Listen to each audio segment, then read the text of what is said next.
यानंतर आता बुलेटिनमध्ये पाहूयात काही झटपट बातम्या।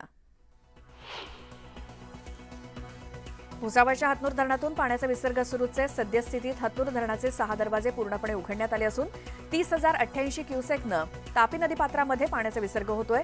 नदीकाठावरील गावांना सतर्कतेचा इशारा देण्यात आलाय।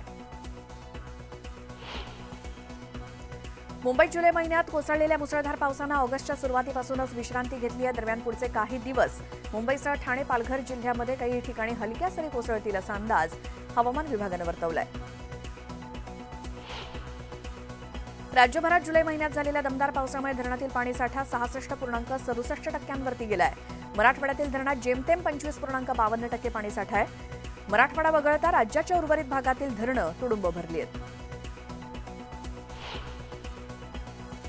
मनमाड शहर तसंच नांदगाव तालुक्यात टोमॅटोचं पीक करपा रोगाच्या विळख्यात सापडलंय। महागड्या औषधांची फवारणी करूनही उपयोग होत नसल्यानं शेतकरी हवालदिल झालाय। शेतकरी आत्महत्या रोखाव्यात, दूध आणि ऊसासह इतर पिकांना हमीभाव द्यावा या मागणीसाठी पुण्यात शेतकऱ्यांनी ट्रॅक्टर मोर्चा काढला। आमदार खासदारांची पेन्शन बंद करून ते पैसे आत्महत्याग्रस्त कुटुंबांना देण्याची मागणी यावेळी करण्यात आली। म्हाडा प्राधिकरणानं 2030 घरांची लॉटरी जाहीर केली असली तरी या घरांच्या किमतीही अव्वाच्या सव्वा आहेत। सर्वात महत्त्वाचं म्हणजे ताडदेव येथील उच्च गटासाठीच्या घरांची किंमत सर्वाधिक म्हणजे 7.5 कोटींच्या वर आहे।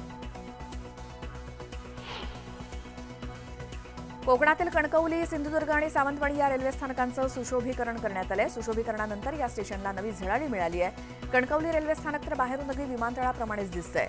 अनेक प्रवाशांनाही या नव्या झळाळी मिळालेल्या स्टेशनबाहेर फोटो काढण्याचा मोह आवरत नाहीये।